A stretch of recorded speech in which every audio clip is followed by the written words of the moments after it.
Hello, and welcome to Nice and Blunt. We're talking fantasy football rankings for week 13.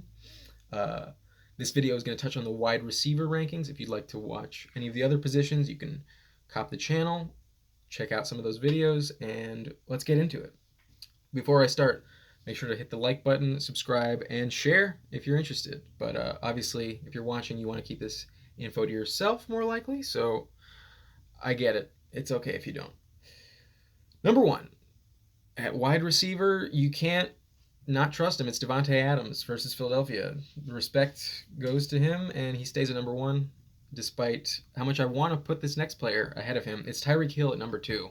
We saw what Tyreek Hill could do in just one quarter, record-setting performance there, but he still doesn't crack the target share that Devontae Adams has. So they're both elite options. Obviously, you're not benching either of them. Then number three, I've got DK Metcalf versus the Giants.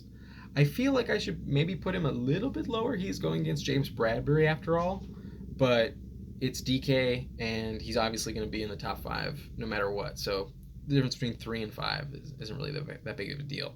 I'm not worried about James Bradbury that much.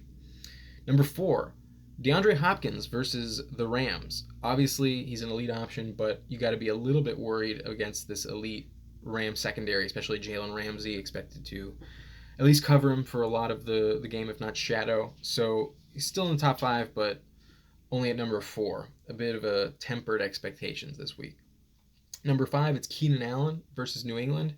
New England typically wants to double team and remove the best player on their opponent's team. That's clearly Keenan Allen. However, this offense is kind of just humming no matter what with Justin Herbert. So I don't really think that that's going to work. If they cover Keenan Allen and focus solely on him, then they'll beat him with Austin Eckler.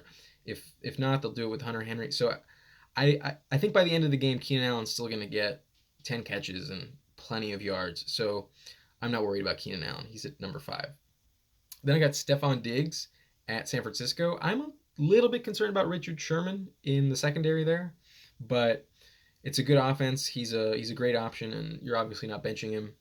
Stephon Diggs, number six. Then number seven is Terry McLaurin. Pretty much a guarantee for 7 catches, at least 80 yards. Seems like his floor. Pittsburgh is obviously a bit of a tough defense, but the where you can attack them is definitely through the air. And Terry doesn't strictly line up outside. He moves into the slot sometimes, so I'm sure he's going to get open. Alex Smith doesn't throw him touchdowns very often. It's pretty rare that happens. It's more of an Antonio Gibson type of job, but Terry has a great floor and is an easy wide receiver one top 10 option every week.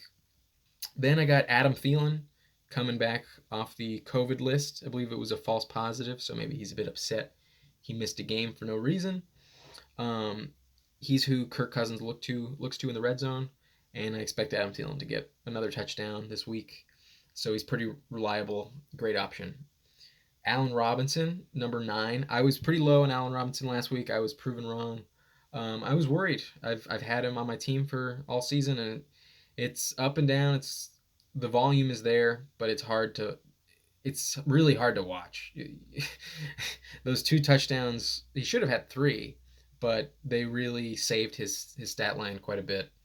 And without Nick Foles, I imagine Mitchell Trubisky is really grateful for this opportunity, and he's going to take his best option and throw the ball to Allen Robinson as much as possible. So 10 targets is pretty safe, and that's why Allen Robinson stays in the top 10. Then we've got the Yak Beast, A.J. Brown versus Cleveland. I don't think they can stop him. They don't have Ward playing. The Browns defense doesn't. So he's their best corner, and that matchup doesn't scare you without Denzel Ward. So A.J. Brown definitely in the top 10. Calvin Ridley. I'm surprised he's not a bit higher, but he is going against New Orleans, and Marshawn Lattimore is a tough cover. Julio Jones is not expected to play, or at least from what I've seen, that's unlikely. He was ruled out of practice today, and Calvin Ridley gets a lot of targets, but he's not as good of a weapon when he gets the best cornerback coverage. So he stays in the top 12, but he's outside the top 10. Devontae Parker versus Cincinnati is someone I could easily see moving up for the scoring leaders. He's my 12th ranked receiver, and against Cincinnati, I think Ryan Fitzpatrick is just going to keep funneling him the ball. They're going to keep moving it, and he's probably going to score. So Devontae Parker seems like a good option as long as Ryan Fitzpatrick is the quarterback. If Tua is playing, then Devontae Parker slides way down, much closer to wide receiver 30 than where I have him here, wide receiver 12. Then we got Tyler Lockett and Deebo Samuel and Brandon Cooks to round out the top 15. Tyler Lockett, very boomer bust. He could easily be number 1, but he could also very easily be number 30. This feels a bit like a DK game coming up, but I could be wrong. That's why we kind of hedge. That's a bit of a hedge at number 13. Deebo Samuel, he seems to be force-fed targets, and he's great after the catch, so he's an extremely efficient play, and Buffalo doesn't really have anyone to stop him, especially out of the slot. Tre'Davious White is not expected to shadow when he moves into the slot, so that's good news for Deebo.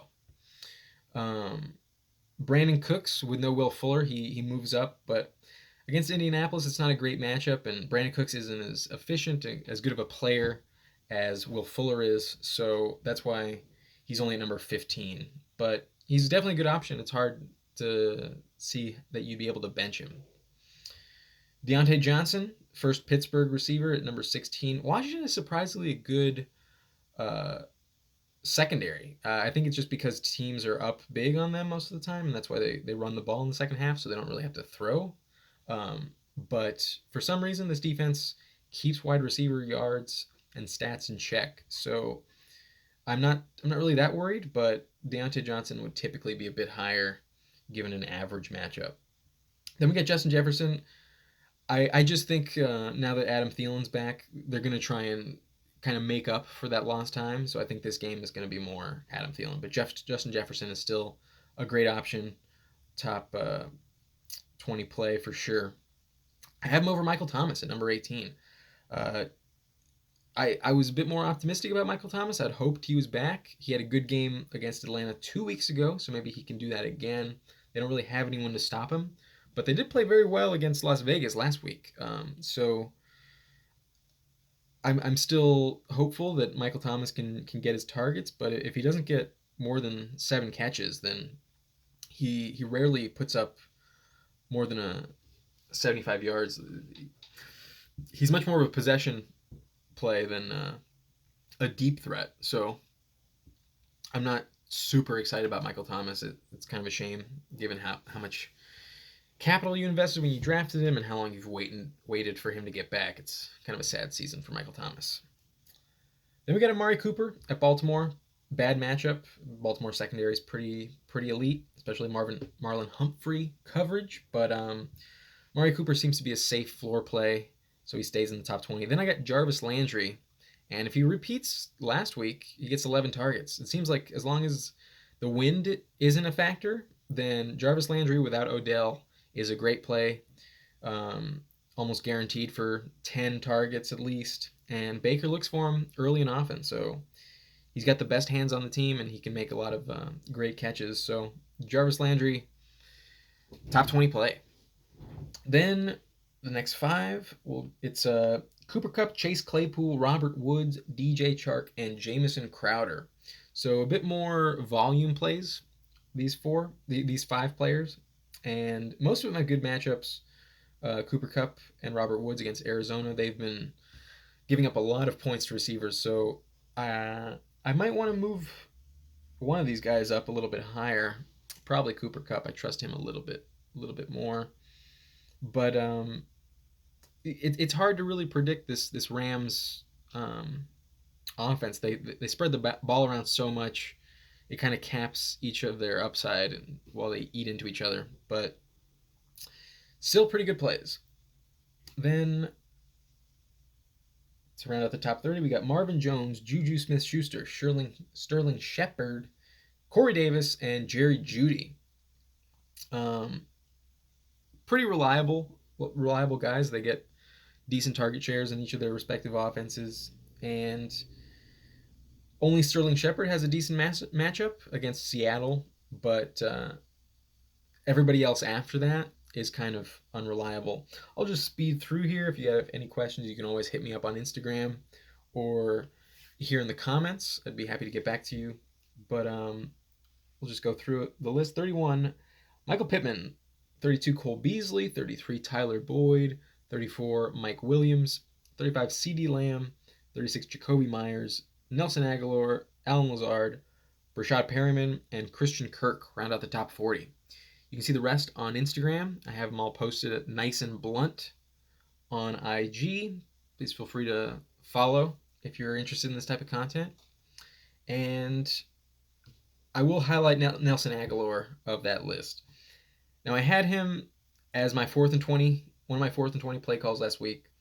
We were kind of wrong. We weren't totally wrong. He put up 8 points, a solid game, but I think this week it's pretty realistic to expect him to bounce back. He has a bit of a roller coaster stat line. Every other week he seems to go off, so it didn't work out for him last week. He's got a great matchup this week. I feel like you might be able to trust Nelson Aguilar for a big game here against the Jets. 37 in my rankings is probably too low. I expect him to rise probably up to like 30. Anyways, thanks for watching. My name's Adam Riancho, and this is Nice and Blunt. Have a great day.